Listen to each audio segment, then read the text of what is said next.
Nós vimos até então a parte de derivação de palavras, em que nós estudamos a parte relativa a prefixo, sufixo, a derivação regressiva, a derivação imprópria, aquela em que nós temos mudança de classe gramatical da palavra. E agora a gente vai ver um outro viés, que é a parte aqui, enquanto nós tivermos dois radical, e aí a gente vai analisar estes dois radicais para ver como é que fica uma nova palavra. Lembrando que este radical nem sempre pertence à nossa língua, nós podemos fazer aí empréstimos e esta conversa também pode ir muito longe, tá? Sobretudo agora, quando nós vivemos uma determinada ideologização, digamos assim, da língua, porque em diversos casos virou terreno ideológico, é muito delicado conversar sobre, por exemplo, o tal do gênero neutro, não é? Querides, ou então no lugar do E, é X para representar toda a questão da diversidade sexual. Enfim, é um assunto extremamente em pauta, levando-se em conta que nós estamos agora em setembro de 2020 e nós temos o Black Lives Matter, nós temos aí diversos movimentos de minorias. É um assunto que, se tratado, deve ser tocado com muito zelo, para que nós não firamos algumas sensibilidades suscetíveis, algumas pessoas que já passaram por percalços de discriminação. Portanto, esse é um assunto bem cuidadoso que a gente vai tentar falar rapidinho depois, bem? Através, aliás, de um exercício que eu trouxe para que nós fechemos aqui as noções mais gerais sobre estrutura e formação de palavras 2, bem? Senhores, é o seguinte, então quando a gente estuda esta parte, nós vamos perceber aqui que nós temos nesta nova forma de estudo os seguintes detalhes, tá? Vamos lembrar o seguinte, nós estávamos estudando derivação, nós tínhamos apenas um radical. Agora, então, senhores, a gente está estudando mais de um radical. São apenas dois processos de composição, então agora vai ser bem mais breve. Se lá atrás nós estávamos estudando derivação prefixal, derivação sufixal, prefixal e sufixal, parasintética, regressiva e a imprópria, agora nós conseguimos resolver isso daqui, resumir em apenas dois breves casinhos, que são conhecidos como justaposição. Se você fizer a leitura detida aqui do nomezinho, já esclarece um monte. Justaposição, posição justa. Na verdade, aqui nós estamos indicando que não há alteração da palavra nova que surge. Eu pego dois radicais, duas palavras, junto as palavrinhas e não há qualquer tipo de alteração. Então vamos lá. Pode ter hífen ou não. Amor, perfeito, girassol, passatempo, beija-flor, couve-flor, guarda-sol e por aí vai. Senhores, dê uma olhada aqui, ó, que nós colocamos o S em girassol. Reparem, não teve alteração da palavra. O que eu quero dizer em termos de sonoridade, tá? E o S aqui simplesmente entrou para ser uma consoante de ligação, porque do contrário, se este S não entrasse, ficaria com o som de Z, girasol, ok? Então aqui, senhores, reparem que nós temos todos esses processos e neste caso não há qualquer tipo de modificação na estrutura. Agora, quando houver alteração na palavra por conta de perda sonora, nós vamos chamar, o próprio nome já é bastante elucidativo, de aglutinação. É evidente, não é? Nós vamos ter aqui um processo de uma palavra aglutinar na outra, portanto, haverá perda de som da palavra nova que aparece. Então vamos lá. Plano mais alto, é evidente, vocês já estão carecas de saber que aqui nós criamos planalto. Lobo mais homem, lobisomem, não é? Sumiu aqui o som de O, nós também eliminamos o H, embora o H não seja aqui pronunciado. E o vinho mais acre, acre é de odor acentuado que, digamos, se sobressai. E na verdade eu queria dizer que era o vinho que já entrou em processo de fermentação e putrefação e portanto não poderia mais ser servido como uma bebida. E neste caso pode ser reaproveitado para quê? Para temperar, porque aqui nós estamos falando do vinagre. Nós também temos aí Por exemplo, a palavra fidalgo. Fidalgo é sinônimo de nobre. Nobre vem de fidalgo, que significa filho de algo. Filho de algo pressupõe origem. É interessante que na Escócia, depois nos Estados Unidos, por conta também da imigração, o filho significa o MC, não é? Mac. McDowell, McIan, McDonald.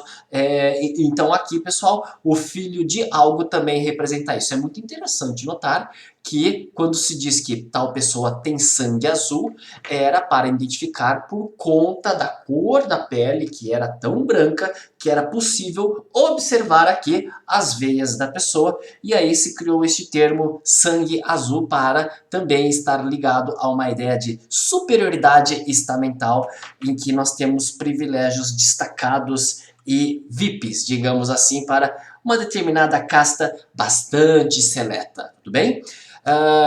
Se nós analisássemos uma palavra como assalariado, eu acho que eu comentei com vocês, assalariado é uma palavra grande que deriva de sal. Sal, depois eu crio salário, esse sufixo, perdão, é um falso sufixo, esta base ário, significa lugar, não é? Tanto que eu posso ter aquário, terrário, armário. Ário é lugar, sal, então é lugar do sal. Por que tem este nome salário? Não é por quê? Porque antigamente o pagamento era feito através de sal. Bem, os soldados romanos recebiam porção de sal devido ao valor ser bastante acentuado. Por ser uma especiaria, não havia em todos os lugares, e determinados lugares tinham também um sal que era mais puro. Reparem que até hoje nós temos isso, né? O sal do Himalaia. Eu me lembro que uma vez eu estava vendo um documentário no Discovery que mostrava essa questão do sal. Um sal muito apreciado era de cavernas da Suíça. Eles eram explorados por dentro, retirados. E aí como que você sabia que aquele sal era da Suíça? Simples, as pedras de sal elas eram talhadas em determinados formatos. Então, um determinado formato era a garantia de que aquele sal pertenceria a tal lugar. Tudo bem? E daí nós temos o termo assalariado. Esse A parece negação, né? De normal a normal. Não, esse A ele vem do prefixo grego ad, que também cria o verbo adicionar em inglês, que é to add, add, não é? Então reparem que o A ele pode significar junto, soma, ou significa sem, não é? Amoral, desprovido de moral. Tanto que em gramática nós aprendemos o advérbio, não é? Junto do verbo. Adjunto adnominal. Olha o que está escrito, adjunto adnominal. Junto, junto, junto do nome. Este é o sentido de adjunto adnominal. É muito interessante quando nós realizamos um estudo um pouco mais aprofundado, nós conseguimos aqui compreender um monte a respeito da palavra. O Manuel Bandeira, ele era um grande admirador do Guimarães Rosa, e ele uma vez definiu o Guimarães Rosa como um escritor capaz de dar um torcicolo na gramática. Por quê? Porque se você já leu Guimarães Rosa, dá para perceber que ele é um escritor bastante complexo na sua expressão.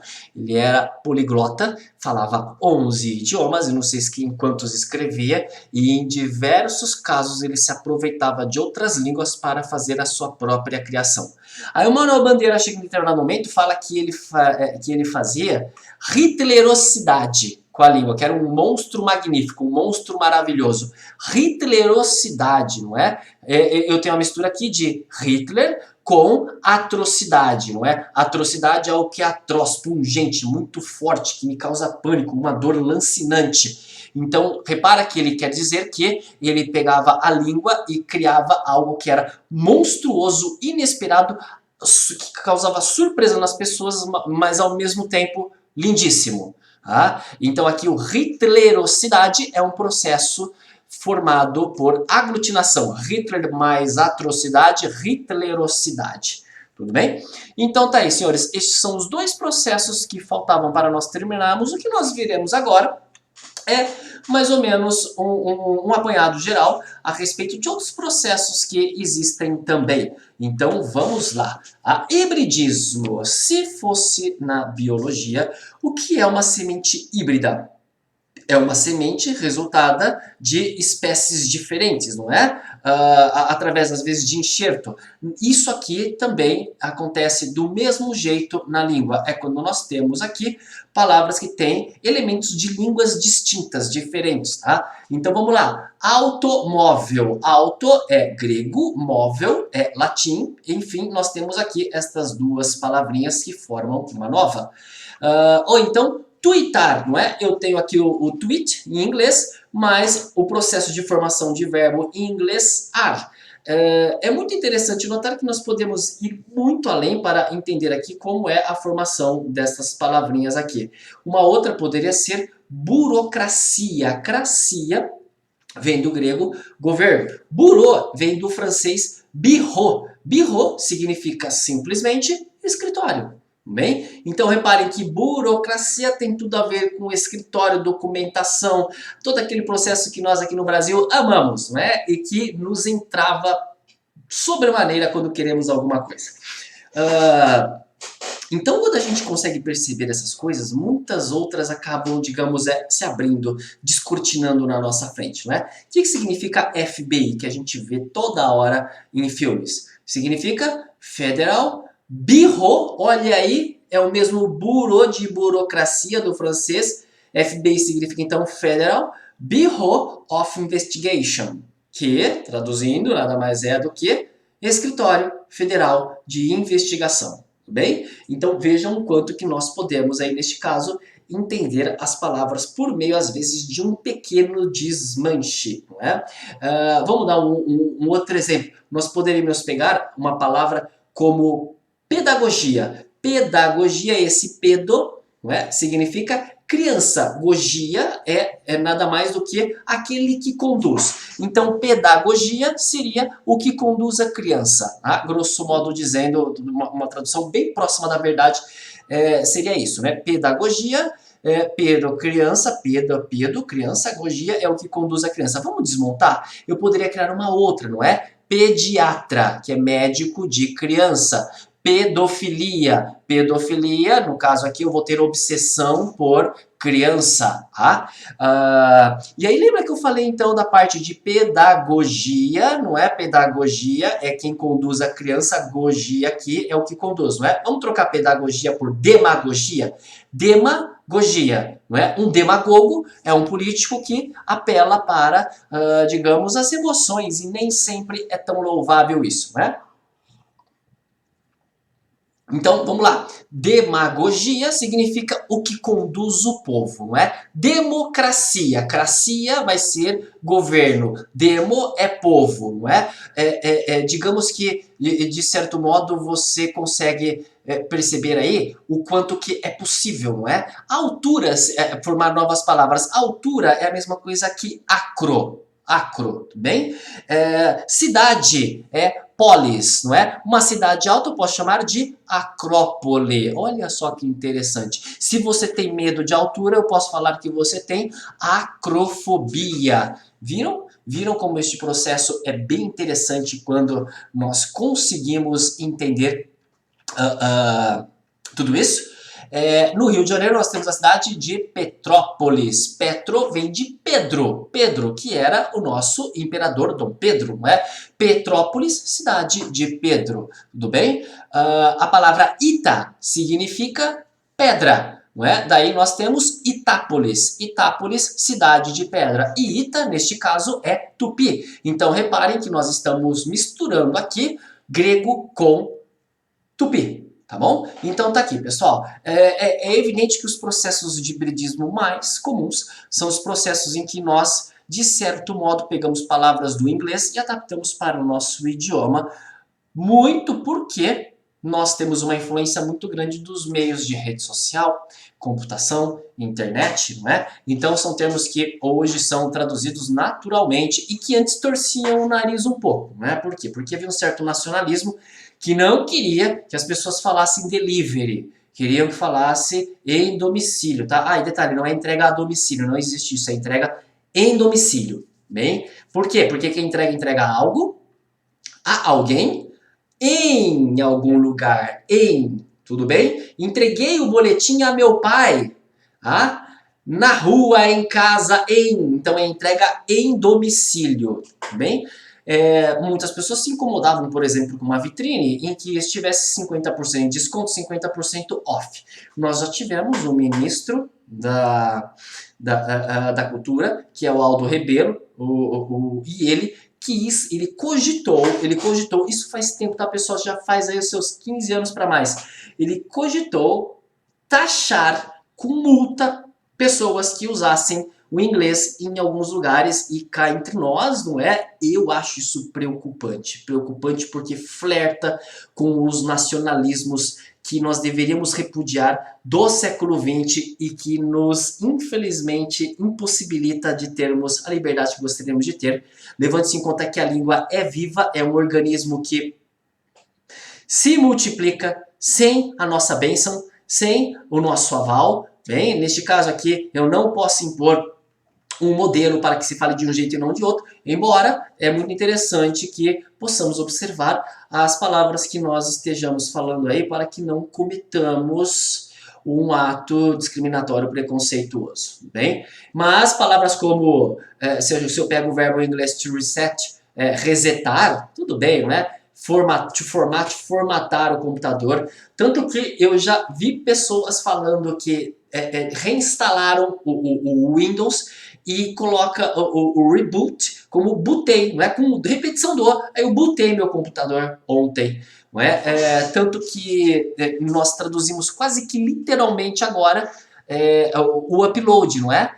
Antigamente as pessoas falavam eu upei o vídeo, eu já vi isso, agora a gente já está usando eu subi, eu vou subir esse vídeo, não é? Olha que interessante. Por que será que as pessoas deixaram o upei de lado e passaram a usar o subir? Porque talvez seja mais simples, porque talvez seja um mecanismo mais aceitável. AIDS, na verdade, significa Síndrome da Imunodeficiência Adquirida, que se nós colocássemos nesta ordem, nós deveríamos falar como os espanhóis, que é SIDA, tá? S-I-D-A. Um outro exemplo disso, do quanto que nós somos influenciados pela língua inglesa, alguns vão chamar de colonialismo cultural. Eu tenho um certo receio, né? Eu tenho um certo receio com isso. Por exemplo, este instrumentozinho aqui, nós chamamos de mouse, em inglês mesmo, não é? Como que é o nome disso daqui em espanhol? Ratón, não é? Isso daqui é o ratón em espanhol. Enfim... isso tudo acaba mostrando o que é a cultura de um lugar. Só que a gente tem que levar em conta, pessoal, que em países como Espanha, França, nós tínhamos questões mais prementes aí, bem? Por exemplo, França e Inglaterra tem questões que estão além de Estados Unidos, né? Eles verem em guerra 100 anos, que é a parte lá que pega a Joana d'Arc, tá lá atrás, na Idade Média. Então, esta recusa, né, a ponto de algum tempo, todo filme que chegasse em inglês ele era dublado. Isso também acontecia na Espanha. Graças a Deus isso não acontecia no Brasil. Bem? Por que eu digo graças a Deus? Porque, na minha opinião, a dublagem acaba fazendo com que a encenação seja mais pobre, sobretudo se nós temos aí impostação de voz, não é? Eu tenho toda uma arte cênica que para muitos puristas aí, eu não chego a ser assim um purista completo, tá? Mas eu compreendo completamente e eu fico meio que do lado desse pessoal também.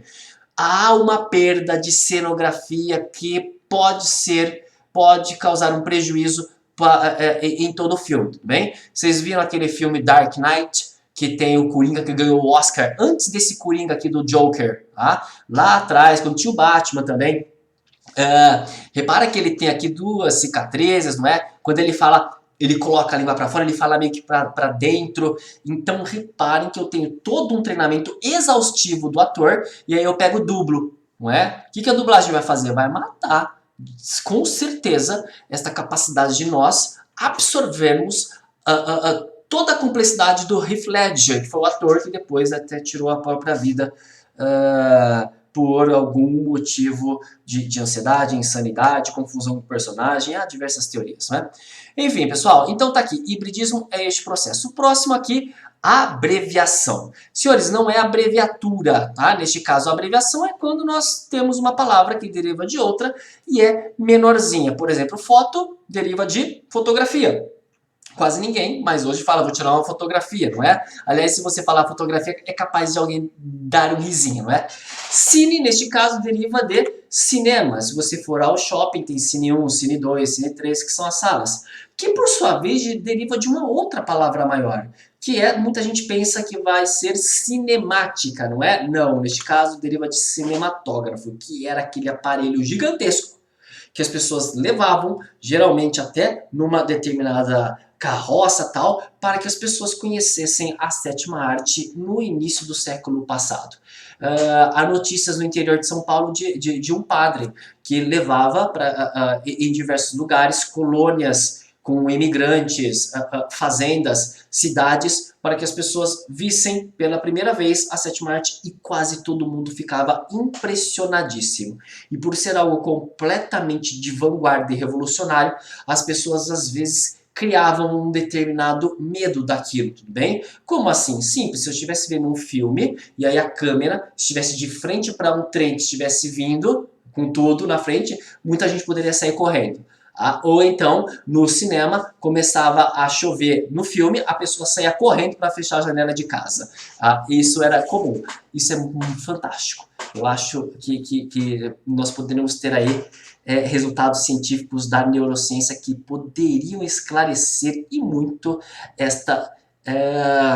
este embaçamento entre realidade e ilusão. Eu acho muito, muito atraente esse tipo de estudo.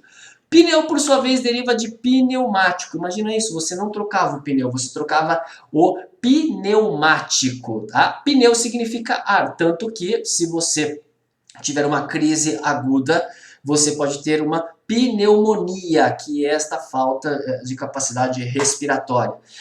E havia para também tentar curar ou amenizar os sintomas da tuberculose, um instrumento em que eu colocava entre as costelas o forceps, que era esse instrumento, e aí você espaçava as costelas, o nome disso não era forceps, perdão, não, era forceps, e o nome do procedimento era pneumatórax, tanto que, se você conhece o Manuel Bandeira, sabe que ele tem um poema com este nome, ele tinha tuberculose e fez tratamentos bastante doloridos em todo o período da sua vida com esses espaçadores chamados pneumatórax, tá? Hoje a gente usa bastante céu.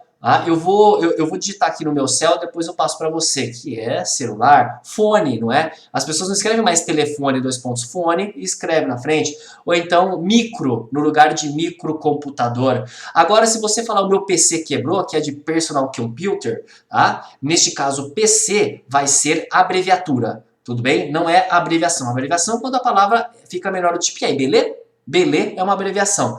Agora, INSS, USP, isso é abreviatura, beleza? E por fim, nós temos palavras que são criadas por som. Onomatopeia, isso daqui vocês já viram em figuras de linguagem. Várias palavras são criadas por conta da sonoridade. Aqui eu coloquei alguns exemplos, né? A galinha cacareja, se você atear fogo na palha seca ou pisar nela, a palha crepita. Repara que o verbo é uma imitação já do próprio som. Bumbo, repara, eu já estou imitando aqui. Quando você fala baixinho com as pessoas, você sussurra, não é? Que inteligente isso. Por quê? Porque quando alguém está cochichando com outra pessoa, você consegue ouvir apenas os S's, não é?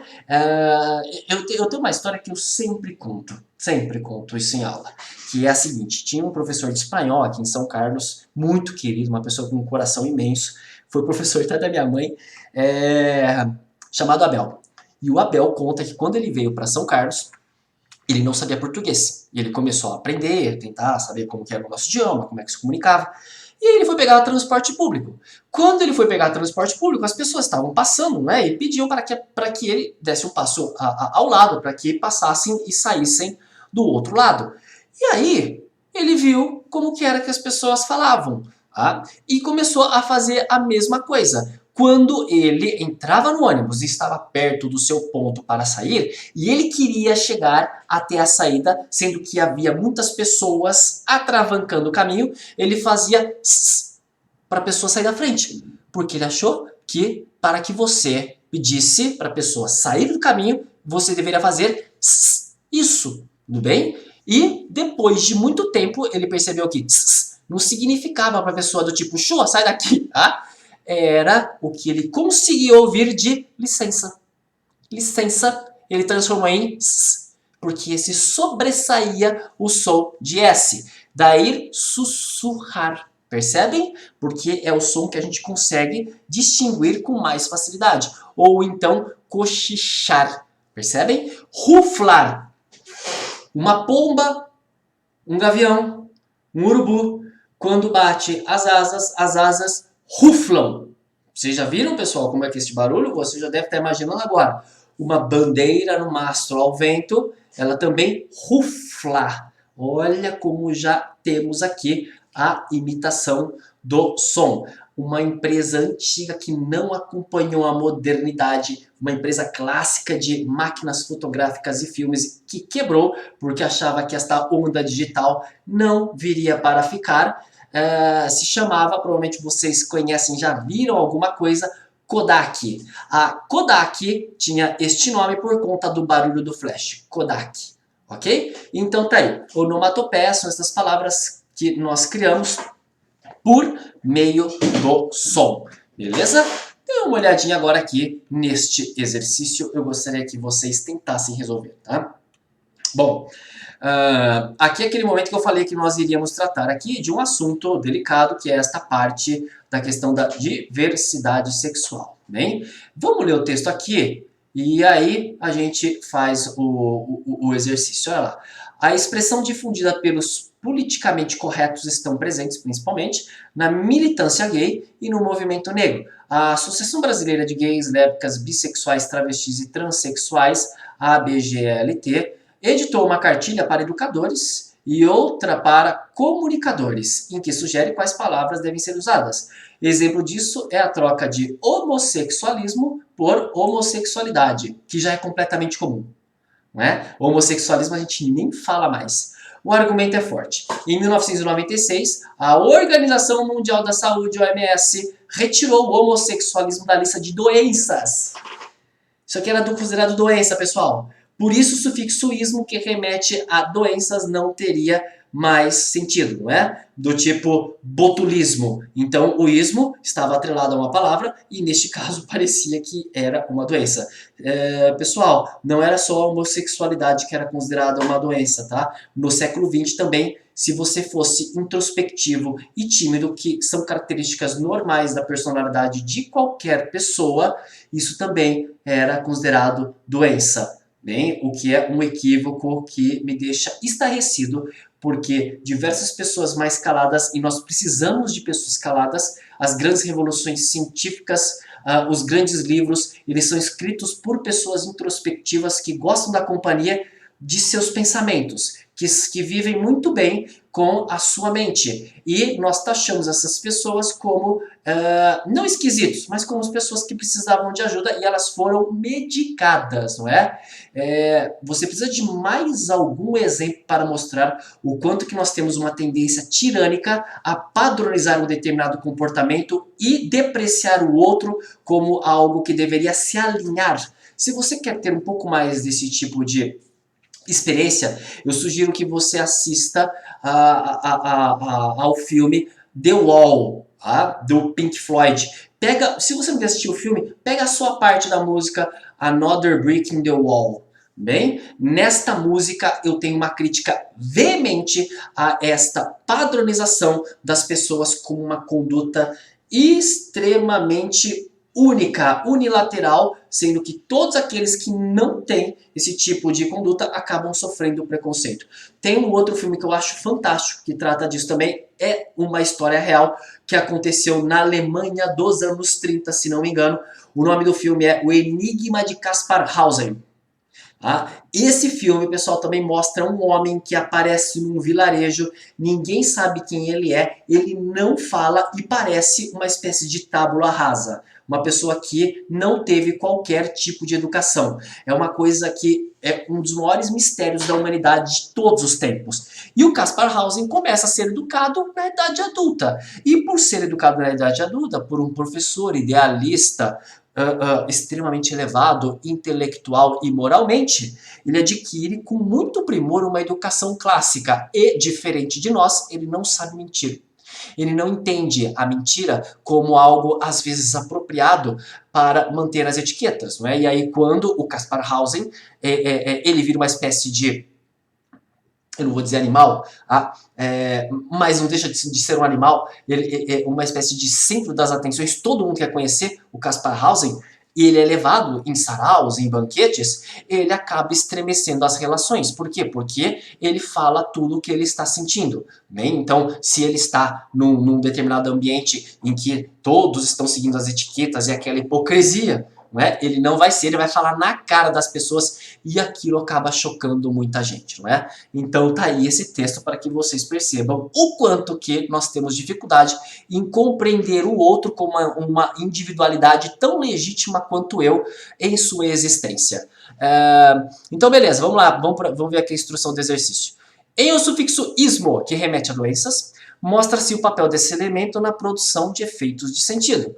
Nas alternativas abaixo, o sufixo ismo tem sentido pejorativo, depreciativo, que tira o valor preconceituoso, o que confirma o comentário do autor, exceto em... Senhores, aqui nós temos então 5 alternativas, em todas elas nós temos palavras com ismo, e todas elas nós temos sentido preconceituoso, negativo, pejorativo. Em qual das alternativas isso não acontece? Tenta aí, pessoal. Vai lá. Eu vou grifar aqui, enquanto isso, vocês tentam fazer, para que vocês observem todos os ismos que aparecem. Vai lendo aí. Vai vendo. Tá aqui. Separei todos os ismos. Bairrismo significa de um nacionalismo extremado, mas geralmente ligado à cidade. Bem, uma pessoa bairrista é uma pessoa quase que xenófoba, é extremamente nacionalista e todo mundo que vem de fora acaba sofrendo preconceito por conta dessas ideias aqui. Metabolismo. Tem alguma coisa de preconceituoso, pessoal? Metabolismo? Tem alguma opinião, digamos assim, nessa palavra? Não, então vamos deixar quietinho aqui, porque provavelmente já está aqui. Fanatismo religioso. É evidente que eu tenho aqui, né, uma crítica acentuada aqui, no sentido negativo da religião. Excesso de preciosismo de alguns jogadores. Preciosismo aqui, na verdade, seria algo como muita firula, não é? Muita vaidade em campo e pouco resultado. Seria esta a ideia de preciosismo. E, depois de mais de meio século de isolacionismo, o Japão mostra que a China... Isolacionismo aqui também nós temos uma crítica ao isolamento do Japão. Bem? Então a alternativa, senhores, em que nós não temos aqui qualquer tipo de preconceito é a alternativa B de bola. Metabolismo é um termo neutro. Beleza? Então, pessoal, era basicamente isso que eu queria falar para vocês aqui em termos de formação de palavras, bem? Em relação aqui ao idioma neutro, isso aqui a gente poderia gastar uma aula, mas é um assunto bastante delicado. Eu sou completamente a favor que as pessoas se aceitem, só que às vezes forçar a língua pode ser... deixa eu usar o termo correto. Inócuo. Pode ser sem efeito. Vou dar um exemplo para vocês, tá? Como é o nome do estádio do Corinthians? Agora tem patrocínio, sei lá, não é? Esqueci até o nome do patrocínio. Era Arena Corinthians. Só que todo mundo falava Itaquerão, não é? Por quê? Porque ficava no bairro de Itaquera, mas os dirigentes do Corinthians não gostaram do Itaquerão. Por quê? Porque era um termo depreciativo, Itaquera. Itaquera não é um bairro nobre como Morumbi, do São Paulo. E aí tentaram fazer com que mudassem o nome, não é? Não dá certo, pessoal. Aliás, é até pior. É até pior. Embora eu seja a favor de tomar cuidado com algumas palavras porque elas podem ferir. Na minha adolescência era normal as pessoas se insultarem com mongoloide, não é? Nós tiramos isso, mongoloide, não é? Ninguém agora fala assim, aquele rapaz é mongoloide, não é? Não, a gente usa agora com um termo mais asséptico, mais neutro, menos ofensivo, com, digamos, alteridade e empatia, que é o que? Down. Tudo bem? E a gente tenta incluir ao máximo nas nossas atividades do dia a dia. É interessante que depois, o que eu estou vendo agora, a palavra retardado. Retardado também foi retirada aí das ofensas porque era considerada uma palavra que machucava demais a individualidade. E agora as pessoas não estão usando mais retardado. A nova palavra é incapacitado, né? Só que isso acaba nos revelando.